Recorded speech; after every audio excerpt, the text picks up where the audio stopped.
Hi everyone, welcome back to The Learning Gardener. If you haven't been here before, my name is Pip and we have got a ton of work to do in the garden as always, and we're just going to try and get as much as we can done before we run out of daylight hours.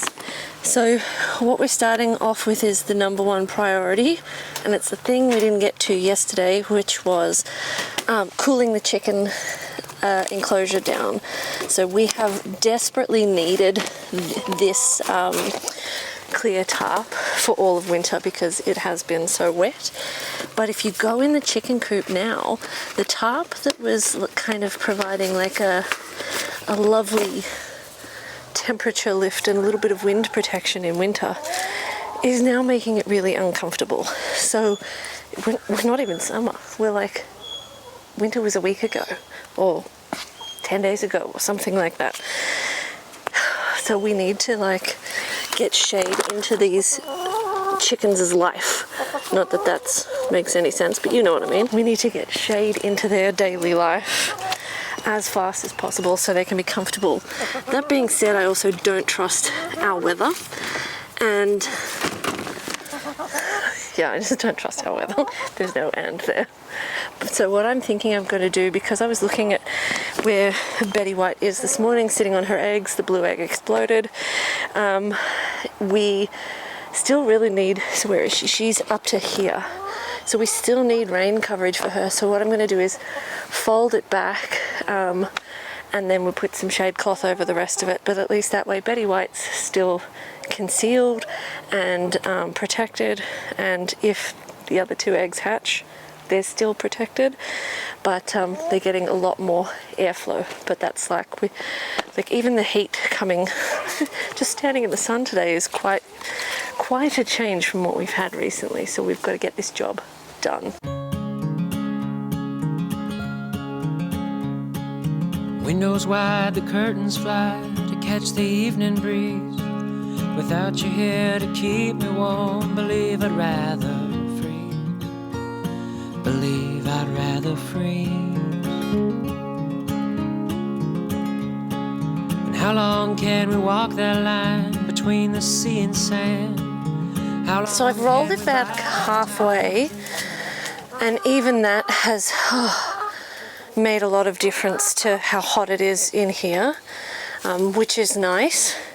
So, oh Betty White, we need to fix you up, you silly sausage.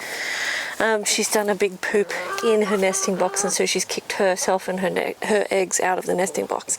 But I'm thinking that, I mean, obviously we need to leave part of this on to protect Betty White at the moment, because if those eggs hatch, they're going to hatch today, tomorrow, Monday, we shall see. But if they do hatch, she'll be in jail with them for, I would imagine, at least a week, maybe two. Although she's pretty feisty, so I think she'd be able to protect them quite happily. But one of the things I want to do is untie this. Hopefully there's no chickens below. Look out below. But at least if this is still kind of half on, if we have a horrible storm forecast, I can easily just flip it back over rather than taking it all the way off. The only trouble is that last storm that we had on Wednesday, and I was chatting to someone at the garden centre today about it, and it turns out we had 140 mils in that one evening storm, which is just mental. But in that wind that came with it, we've got some hole punctures in the big tarp, and that is right over where the girls nest. So I'm probably just going to electrical tape that and see how it goes in the next rain. But I'm just going to secure this now, and we're going to toss some shade cloth on. Then I've got some kind of like a plastic version of chicken wire, which I'm going to pop over that to help hold the shade cloth down, but also like here, but more on the other side, because the girls like the other side more. There's like a plastic sheet like you see at cafes that is designed to be rain protectant, but if I want pumpkins to grow up and over it, they need to have something to cling onto. so at least the plastic netting will give the pumpkin something to cling on to. Speaking of pumpkins, I was planning on growing Queensland blue pumpkins up and over this, but all of my seedlings got flooded in the rain, and so they haven't actually emerged yet. I don't know if they're going to. And when I was at the garden centre this morning, they had these beautiful, very well developed butternut pumpkin seedlings. So I was like, yeah, I'm going to get them, and we're going to get this shade cover going, because we can't wait like 3 or 4 more weeks for the pumpkins to be ready to start climbing. They need to get going up here like yesterday and start creating some shade coverage. So I think we got like 4 butternut pumpkins. We're going to pop those in. I've got some peas that, I mean, could go somewhere else, but we're going to plant them around the front and hope that they climb up the front, and we just start getting the girls some protection from this sudden increase in temperature.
Black netting for the climbing structure didn't quite reach as far as I'd like it to, and the shade cloth, as ever, doesn't provide as much shade as I'd like it to, but when you're in there it really takes the sting out of the heat, so that's something. And we've got these gorgeous butternut pumpkins, which I'm just going to pop 2 on this side and 2 on the other side, and little Betty Rubble and Betty Griffin are up here having a little look to see what I'm doing, because they've been terrified as I've tossed ropes back and forth, but hopefully they'll forgive me given the temperature problems that they're going to have if we didn't do anything.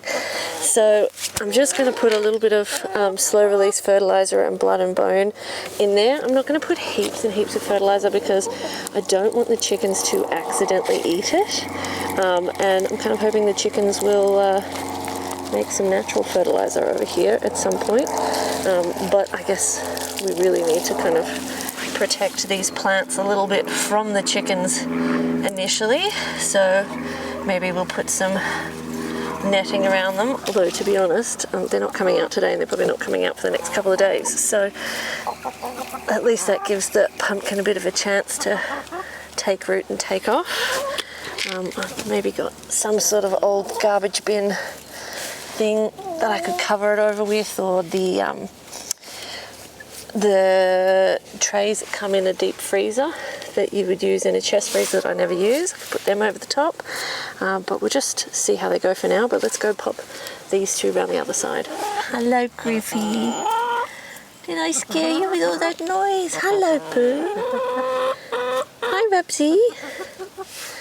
Okay, so we're just going to plant 2 more over this side in the berm we created when we were digging the trenches, and this has always been intended to sort of be a pumpkin garden bed area. I'm hoping that because this has got quite a bit of our natural soil that the plants will do well here. Our natural soil has a pH of about 6.5, I think, from memory, and has been pretty fertile. Pretty much everything has been really happy in this soil, so hopefully it'll take off and get running. A lot of this soil is a little bit sandy because of the recent rain we've had. It tends to bring the sand right to the surface, and we are much closer to the riverbed down this end of the garden, so it'll be interesting to see how the pumpkins go.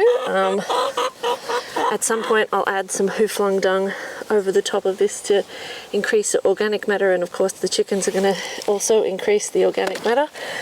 So yeah, it'll be interesting to see, but I just want to see these things just hurry up and take off over the top of the over the run to make like a canopy.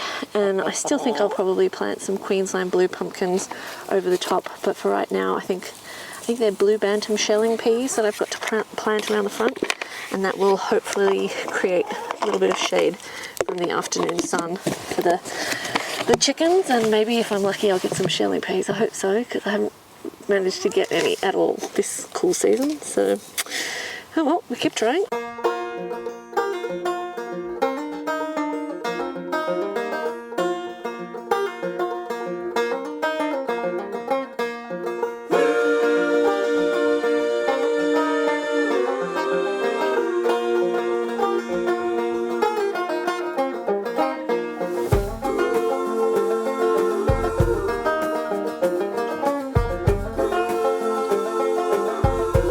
The last thing we're going to be planting down here today is Big Mac's pumpkins. So these are one of the things I've basically decided to grow for giggles. Apparently these pumpkins can get to be 45 to 100 kilos. So these are the like big massive pumpkins that you see at like the Easter show and things like that. So it'll be interesting to see if we get some massive pumpkins. Like, I don't know if we do, I don't know what we're going to do with them. But these are the only 3 of my pumpkin seedlings that have come up so far.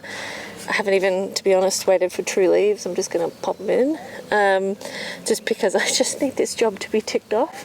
And we'll see how they go. The reason I didn't put these on the chicken coop to climb up is because they're going to create hopefully massive pumpkins, and I don't want hundreds of kilos sitting on top of the chicken run. So we're going to just pop them in around here in the orchard. Apparently they need like roughly a meter or so in between each seedling, so 3 should kind of cover this area nicely. And if the chickens want to eat the leaves, then the chickens want to eat the leaves. I've just got a tiny bit of rose and azalea mix. What's it called? I was going to call it seaweed, but that's not what it is. Come on, brain. Seedling mix. So I'm just going to put that around the outside, just to use that last little bit. It's like literally about 2 handfuls, 3 handfuls that I have left. So I'm just going to pop that in and get these pumpkins in the ground.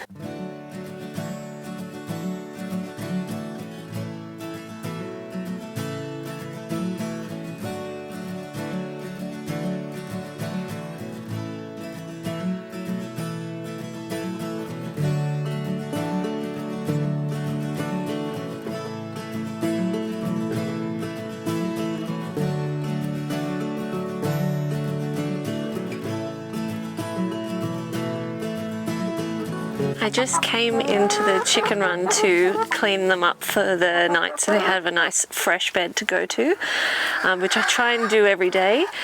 But I also wanted to clean out Betty White because, as I mentioned before, she'd done a huge broody poop in the nest and her and the eggs had come out of the nest. So then when I went to put her back into the nest after I'd cleaned everything up, the 2 little eggs have started to hatch. I can't hear any noises coming from them, but occasionally she's trilling to them. So I think we might have babies by morning, which is very exciting, especially after discovering this morning that the Araucana blue splash egg had exploded. So it looks like we're going to have an olive egger and a lilac moran. So hopefully some olive coloured eggs and some dark brown eggs in the event that they're both hens. But I'm pretty excited, to be honest. So I think we might wrap this video here, and I'm just going to make sure everything's really tidy down here and get everything ready for babies in the morning, which is like pretty impressed. This is her first time being broody. Like, well done, Betty White. 2 for 3 is not bad, especially when we don't have a rooster. So I mean, it's just really, it's pretty cool that you can buy fertilized eggs so that you can give your broody hen a chance to achieve something. I just really hope that they're hens and not roosters, because otherwise we'll have to rehome them. Anyway, exciting times ahead. If you want to stay up to date with all the Betty White updates, check us out on Instagram. It's at The Learning Gardener. Oh, Betty White, you got to tuck that egg back under. You just wiggled, darling. It's all happening here. Anyway, I hope you guys have enjoyed this video, and we'll see you in the next one.